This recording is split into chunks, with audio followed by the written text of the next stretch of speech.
وشر العيش أن تحيا بنفس تعادى الداء فيها والدواء، فجرح الجسم يشفى بعد حين وجرح النفس أعياش.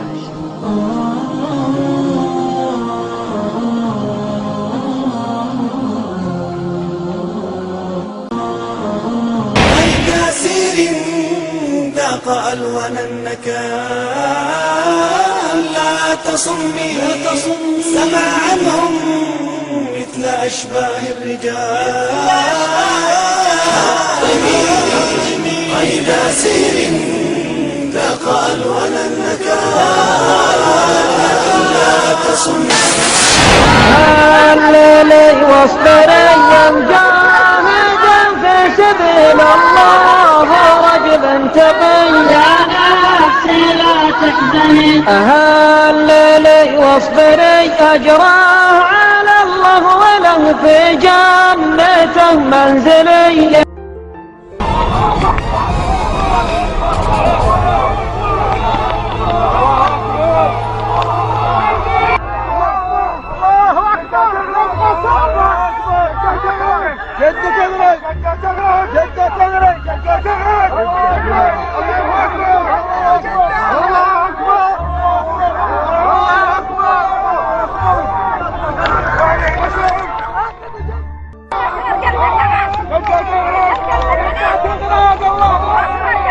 بنت رجال والله، بنت رجال.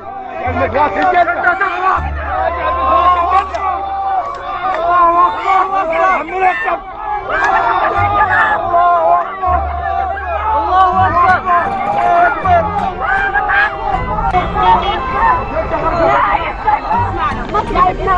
احنا نحتاج ان نخرج هذا الطاقات من البلد، نحتاج انه احنا لازم نخرج هذا الطاقات. الله اكبر اكبر. الشعب لازم زي ما هو يعيش حر، الشعب لازم يعيش حر، الشعب لازم يعيش حر.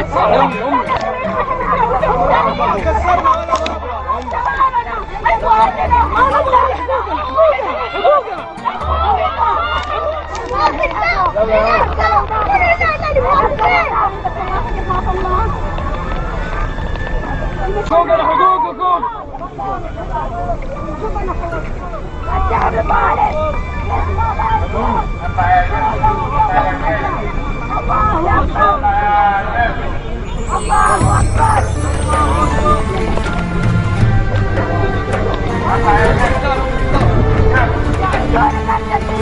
أنت تجد الفساد أيضا في موظفين صغار يتكسبون من وظائفهم بشكل غير مشروع. هذا كله طبعا هذه حالات أنا لا أستطيع أن أقول أن الفساد مستشري وأنه الصورة السوداوية، بالعكس الفساد موجود في فئات محددة. يبدو أنه فقدنا الاتصال بزميل أحمد الطويان الكاتب. حقيقة التوحيد هو الولاء والبراء، صح ولا لا؟ الولاء لله ولرسوله وللمؤمنين، والبراء من جميع القيادات والزعامات التي تختلف مع نهج الله.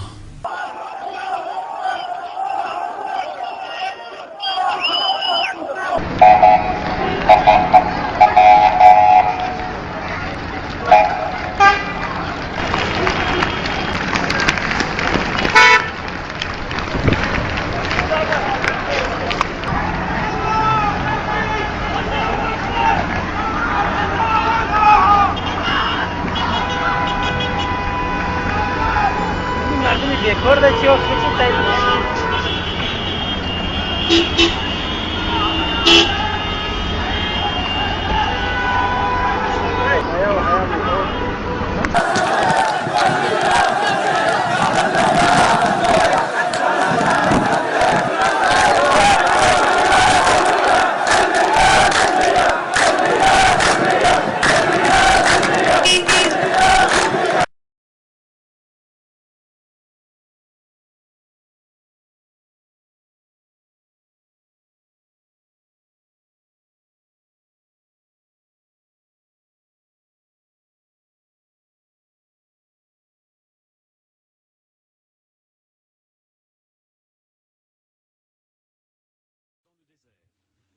ويتوب إلى الله، لأن هذا شرك، هذا شرك والله شرك يا جماعة، ويقود إلى شرك. حقيقة التوحيد هو الولاء والبراء، صح ولا لا؟ الولاء لله ولرسوله وللمؤمنين، والبراء من جميع القيادات والزعامات والتي الله أكبر الله أكبر الله أكبر. سلمية سلمية سلمية. ظلمكم يا ظلمة يا ظلمة يا خايفين.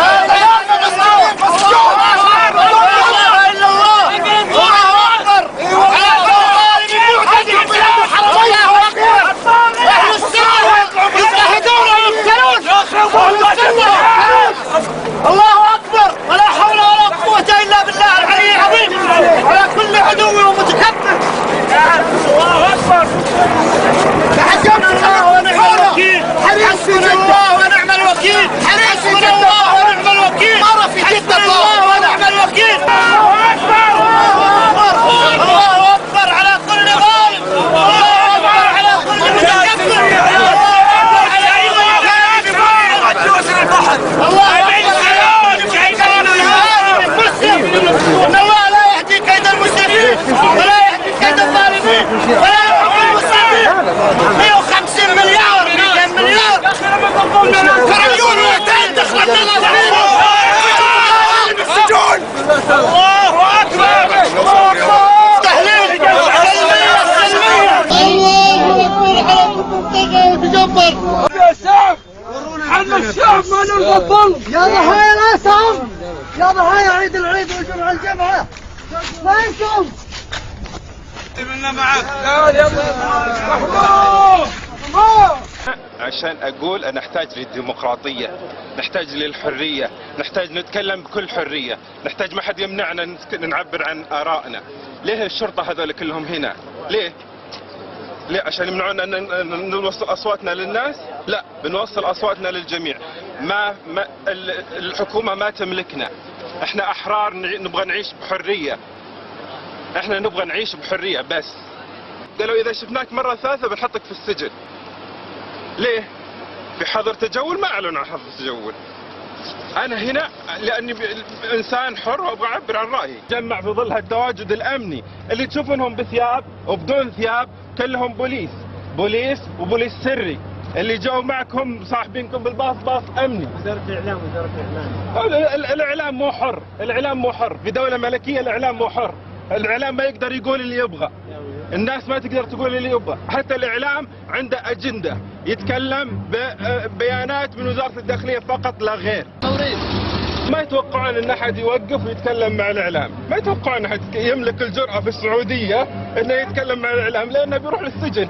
انا ابغى اروح للسجن، الشعب يريد دخول السجون، الشعب يريد دخول السجون، الشعب يريد دخول السجون، الشعب يريد دخول السجون.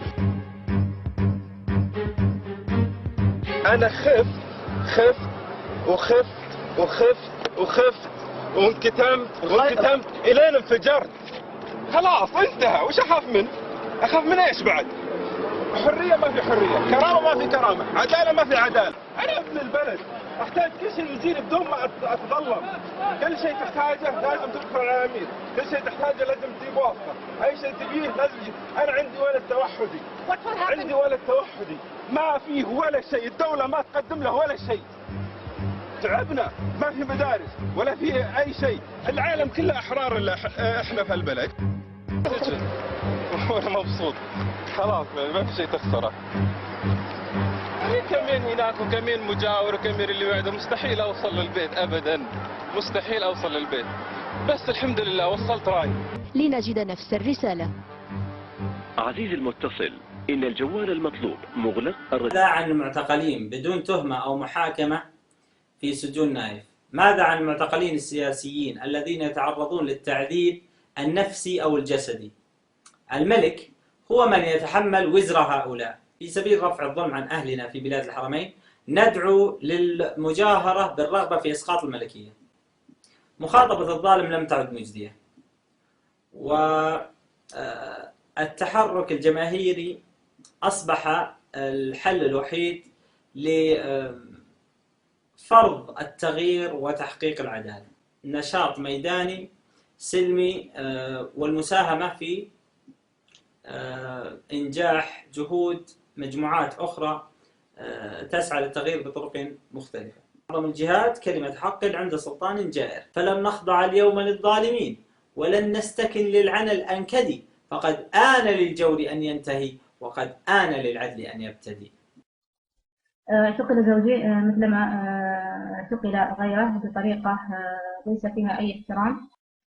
كنت أظن أن هذه حالات قليلة، ولكن مع مرور الزمن اكتشفت أن هناك آلاف مؤلفة مثل زوجي، والتعجيل أيضا بإحراج الظالم. بدأنا بالتعاون في التعريف بقضية المعتقلين وأنهم مظلومون، وأن اعتقالهم ليس بسبب جريمة بل هو بسبب حرصهم على الإصلاح. بعد زوال الطغاة في البلدان العربية، وبعد أن صدرت أحكام جائرة على مجموعة من أفضل المعتقلين علما وفضلا وسمعة، وبعد التغييرات التي حصلت في تركيبة القرار السياسي، أقصد وفاة سلطان وتعيين نائب، رأينا أنه آن الأوان للحراك بطريقة الجهاد السلمي. أحذركم من أن عدم التحرك يعني أولا عقوبة ربانية، وثانيا خزيا وعارا علينا أمام شعوب العالم، أمام الشعوب التي تتحرك وتنتزع حقوقها، ونحن عجزنا حتى عن إطلاق سراح أفضل أبناء الأمة من المعتقلين. وأنا واحدة ممن خجلت من نفسي حين علمت أن الداخلية استجابت لأهالي القطيف لأنهم اجتمعوا وقمعتنا لأننا متفرقين، لكن هم يعني على ما هم عليه يجتمعون فيأخذون حقوقهم.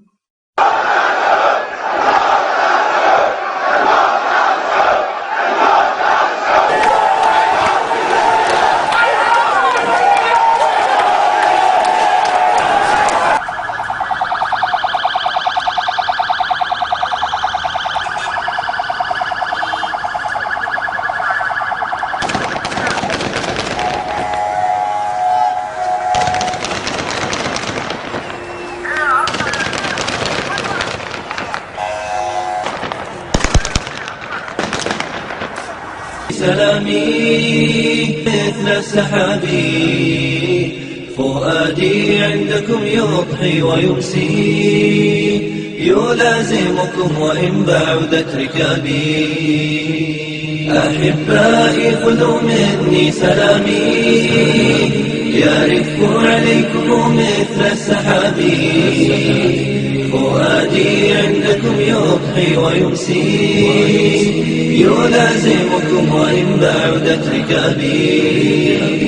أطار بهمتي وأحد عزمي، شباب عاش في ظل الكتاب، همومي لم تزل وقفا عليهم، تسامرهم تشاطرهم شبابي، همومي لم تزل وقفا عليهم، تشاطرهم شبابي. لما نفرت ببيت الله في عزم عجابي، هم جنح الليالي ترت نجوم بالحجاب، وبأنهارهم في سحو الدوح في الأرض اليبابي، وسباقهم نحو المعالي، ثباتهم رغم الصعاب، نحو المعالي ثباتهم رغم الصعاب. منح الهدايات للشباب، أتى لكل قلب واجي العذاب، مني وري على الروابي، إلي من بعد الغياب. سلاما يا ربيع القلب مني، سلاما كالزور على الروابي، سلاما كلما أوفى صباح كابي، كلما أوفى صباح إلي من بعد الغياب. أحبائي خذوا مني سلامي، كونوا مثل السحاب، عندكم يضحي ويمسي، وإن بعدت ركابي. أحبائي خذوا مني سلامي، كونوا مثل السحاب.